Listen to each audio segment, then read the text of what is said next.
Vous écoutez le journal du télétravail, le podcast du magazine Management. Aujourd'hui, nous allons parler full remote ou télétravail complet. C'est parti. C'est le journal du télétravail.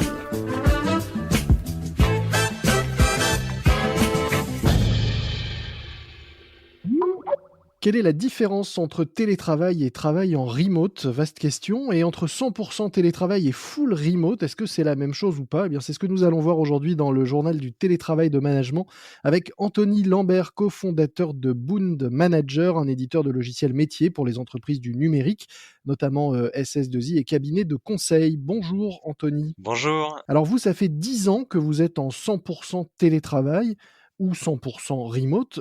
Comment, à l'époque, est-ce que vous avez choisi de vous lancer sans bureau?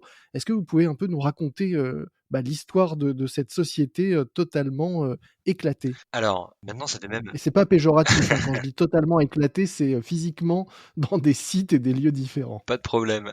Ça fait même plus de 11 ans maintenant que nous sommes une société en full remote ou une entreprise distribuée, éclatée. On peut utiliser différents termes.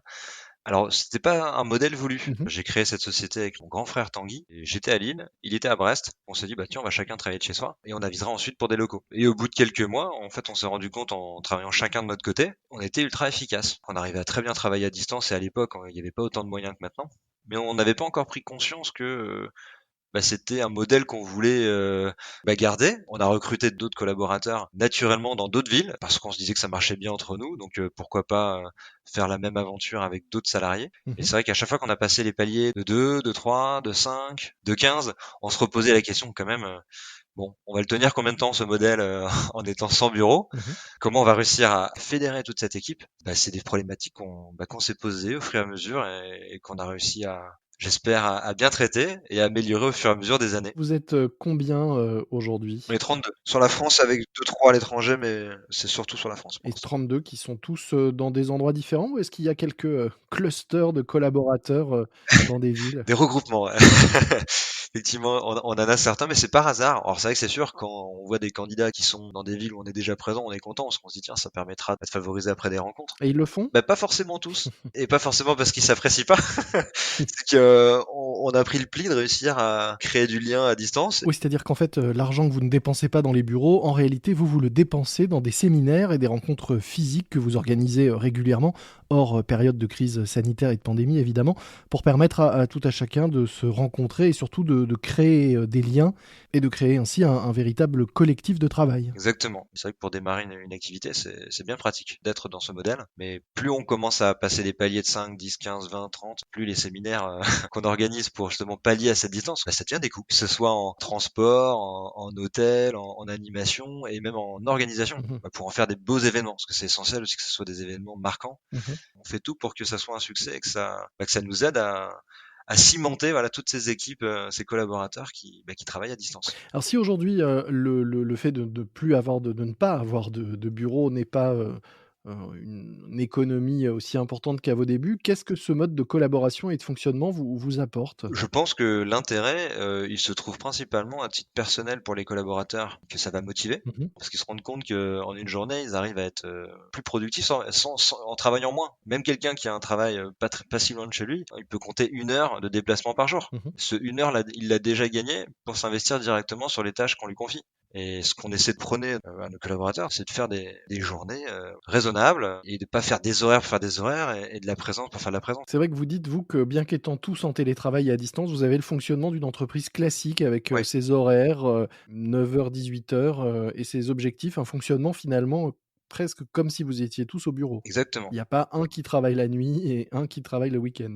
Télétravailler, pour moi, c'est comme être dans un local classique, un bureau classique. Il y a des horaires à respecter et c'est important seulement de bien les communiquer et de s'assurer qu'elles soient respectées. Pour nous, c'est essentiel pour que quelqu'un se sente bien, c'est qu'il arrive à faire ses horaires, voilà, de 9 heures, une bonne pause le midi avec idéalement du sport, des activités pour se détendre, 14h, 18h, et puis après qu'il passe à autre chose. Alors là, l'intérêt, il est pour le collaborateur ou le fondateur de l'entreprise d'un point de vue, personnel. Mais pour l'entreprise, où se trouve, l'intérêt? Je vous avoue que effectivement, c'est marrant parce que le fait que vous me posiez la question, Mmh. je me rends compte que c'est exclusivement en fait des intérêts personnels pour les collaborateurs. Pour nous les dirigeants, ça serait peut-être un gain de productivité, mais je ne peux pas vous l'assurer qu'on est plus productif. En tout cas, moi je trouve que ça permet de réunir un environnement favorable pour devenir performant. Est-ce que ça veut dire malgré tout que vous avez, moins de turnover dans vos équipes? Le plus gros en fait du turnover qu'on peut avoir, c'est pendant la période d'essai. Mmh. Parce qu'on va pas forcément réussir à s'assurer lors des entretiens pour recruter un collaborateur, qu'il est bien apte à télétravailler. Mmh. Et c'est vrai qu'une fois passé cette période d'essai,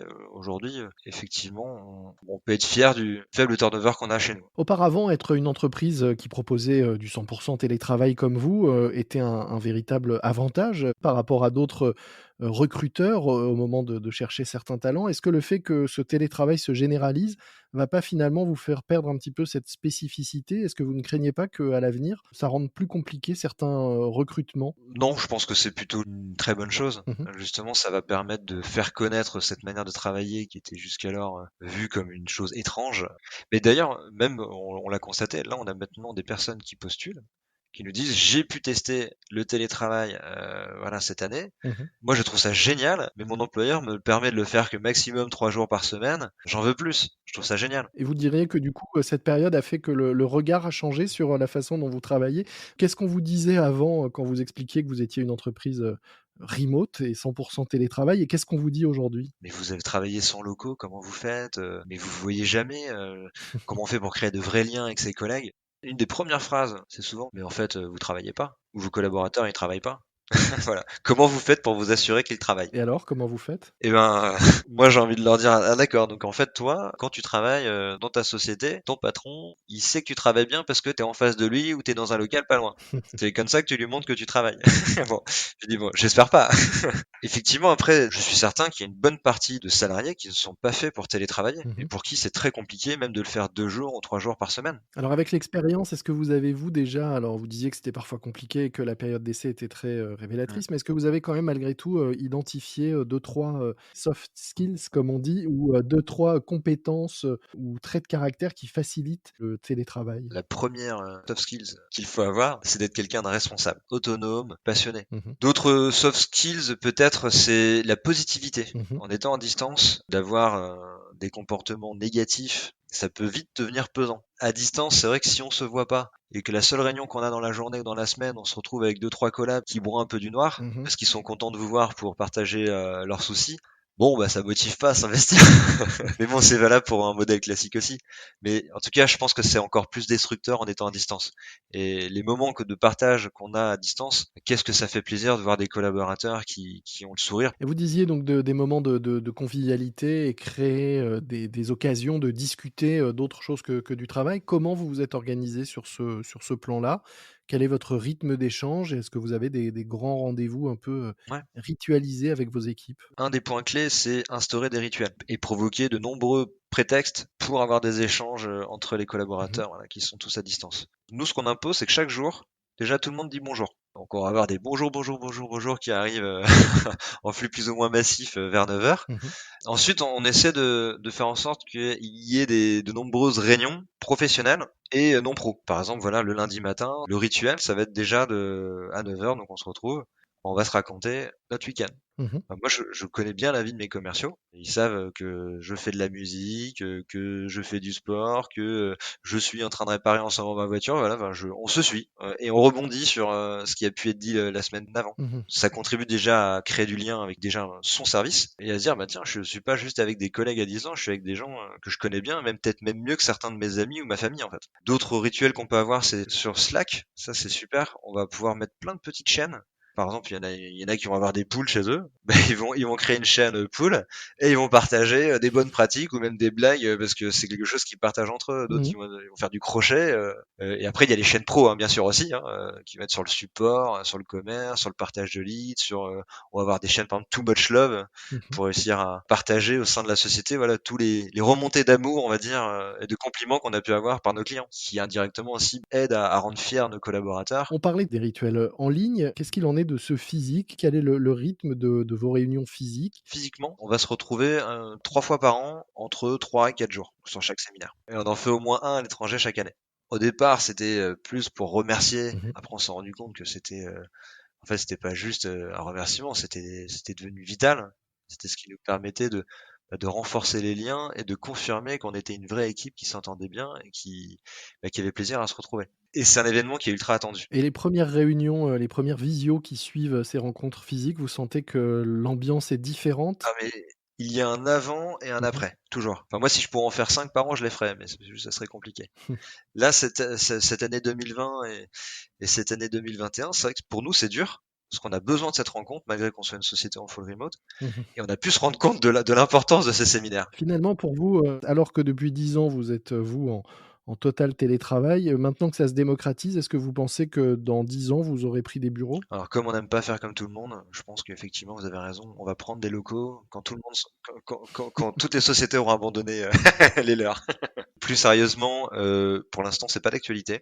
Ce qu'on favorise de plus en plus pour certains collaborateurs qui en éprouvent le besoin, c'est de pouvoir peut-être aller davantage dans des espaces de coworking. Peut-être pour, terminer, si vous pouviez, nous donner quelques conseils supplémentaires, pour ceux qui, souhaiteraient passer d'un télétravail sanitaire tel qu'ils l'ont vécu depuis mars à un télétravail choisi.